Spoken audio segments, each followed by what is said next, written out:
कुछ लोगों की संघर्ष की कहानी ऐसी होती है जिस पर विश्वास नहीं होता, क्योंकि ये लोग ऐसे काम कर देते हैं जो साधारण इंसान के बस में नहीं होता। ऐसे लोग अपना इतिहास खुद लिखते हैं। ऐसे लोगों की लाइफ में हजार कठिनाइयाँ आती हैं, लेकिन ये लोग कठिनाइयों से नहीं डरते, बल्कि कठिनाइयों पर विजय पाते हैं। आज हम बात कर रहे हैं आईएएस उमूल खैर की। उमूल खैर एक झोपड़पट्टी में रहती थी और जन्म से विकलांग है। जब वह 8वीं में आई तो माँ बाप ने घर से निकाल दिया, फिर भी वह हिम्मत नहीं हारी, अकेली रही, ट्यूशन पढ़ाकर अपना खर्चा निकाली। कई बार तो भूखे रहना पड़ता था, लेकिन उमूल कभी भी हिम्मत नहीं हारी, अपने सपने को पूरा करने के लिए जान लगा दी और पहली अटेम्प्ट में यूपीएससी क्लियर की। तो चलिए आज आपको उमूल खैर की एक झोपड़पट्टी से यूपीएससी फाइनल करने की कहानी सुनाते हैं। उमूल खैर का जन्म राजस्थान के पाली मारवाड़ में एक बेहद गरीब परिवार में हुआ। उमूल जन्म से ही विकलांग है। उमूल जब 5 साल की थी तब वह अपने पिता के साथ दिल्ली आ गई और दिल्ली के निजामुद्दीन में एक झोपड़पट्टी में रहने लगी।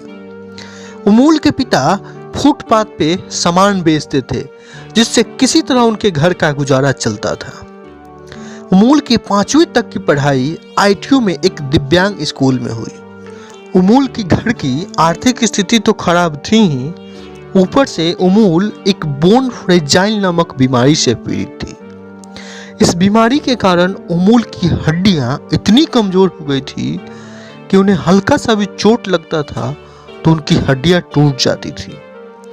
इस बीमारी के कारण उमूल का 28 साल की उम्र में 16 बार फ्रैक्चर हो चुका था और 8 बार ऑपरेशन करवाना पड़ा था। गरीबी और बीमारी से तो हालत खराब थी ही, इसी बीच एक और मुसीबत आई जब उमूल 5वीं क्लास में थी। जब उमूल 5वीं क्लास में थी तब गवर्नमेंट ने निजामुद्दीन में जो झोपड़ियाँ थी जिसमें उमूल रहती थी उसे तुड़वा दिया। अब उमूल के सर पर जो टूटा फूटा छत था वो भी पूरी तरीके से टूट चुका था। उमूल का परिवार अब बिल्कुल बेघर हो चुका था। उमूल का परिवार अब सस्ता जगह देखकर त्रिलोकपुरी आ गया और एक झोपड़पट्टी में किराए के मकान पर रहने लगा। त्रिलोकपुरी में उमूल के पिता का काम अच्छा से नहीं चल पा रहा था, क्योंकि यहाँ पे नया जगह था, जिस कारण से उमूल का खर्चा चलाना भी मुश्किल हो जाता था। कई दिन तो भूखे रहना पड़ता था। उमूल घर की खराब हालत को देखकर ट्यूशन पढ़ाना स्टार्ट की, जिससे उनका खर्चा निकल जाता था। त्रिलोकपुरी में उमूल 6ठी से लेकर 8वीं तक की पढ़ाई अमर ज्योति चैरिटेबल ट्रस्ट में की, जो कि बिल्कुल फ्री था। उमूल के जीवन का सबसे कठिन समय उस समय आया जब वो 8वीं क्लास में थी।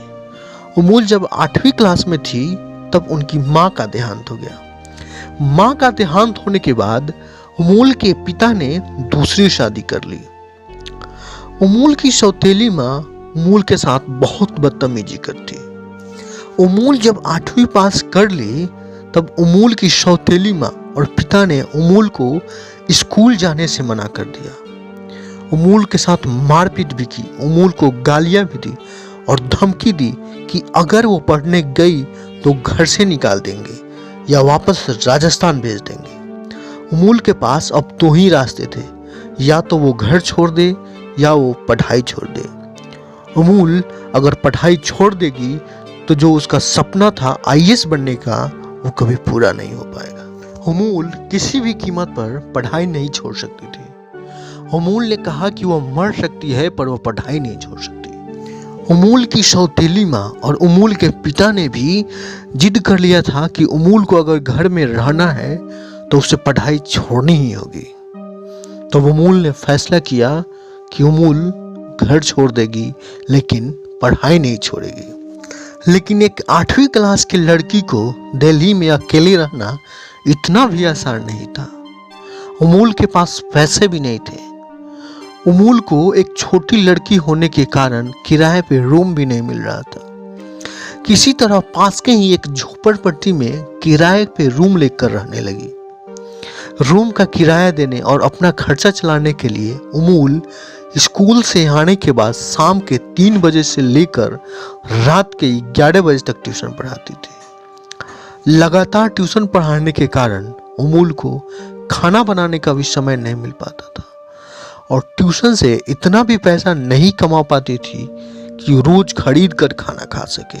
इसलिए अमूल एक बार जो रोटियां खरीदती थी उसे थोड़े थोड़े करके 4 दिन तक खाती थी। इतनी सारी समस्याएं होने के बावजूद अमूल खूब मेहनत करके पढ़ाई की और 10वीं में 91% मार्क्स लाई और 12वीं में 90% मार्क्स लाई। 12वीं के बाद अमूल ग्रेजुएशन करने के लिए दिल्ली के गार्गी कॉलेज में एडमिशन ली। कॉलेज के दौरान अमूल सभी क्विज कंपटीशन में भाग लेती और सभी डिबेट में भी भाग लेती। डिबेट जीतने पे अमूल को कुछ पैसे मिल जाते थे जिनसे उन्हें कुछ हेल्प हो जाया करती थी। साल 2011 में जब अमूल कॉलेज में पढ़ रही थी उसी समय अमूल को साउथ कोरिया में होने वाले एक इंटरनेशनल लीडरशिप ट्रेनिंग प्रोग्राम में जाने का मौका मिला।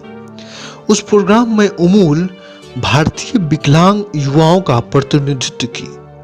उस प्रोग्राम में अमूल इतना अच्छा प्रदर्शन की कि 2012 में उन्हें फिर से दोबारा साउथ कोरिया बुलाया गया। साउथ कोरिया से आने के बाद साल 2012 में ही अमूल का एक बार फिर एक्सीडेंट हो गया। इस एक्सीडेंट के चलते अमूल को साल भर व्हीलचेयर पे बिताना पड़ा। उसके बाद अमूल ग्रेजुएशन की। ग्रेजुएशन करने के बाद अमूल जेएनयू में मास्टर करने के लिए एंट्रेंस एग्जाम क्लियर की। जेएनयू से अमूल इंटरनेशनल स्टडीज में मास्टर की।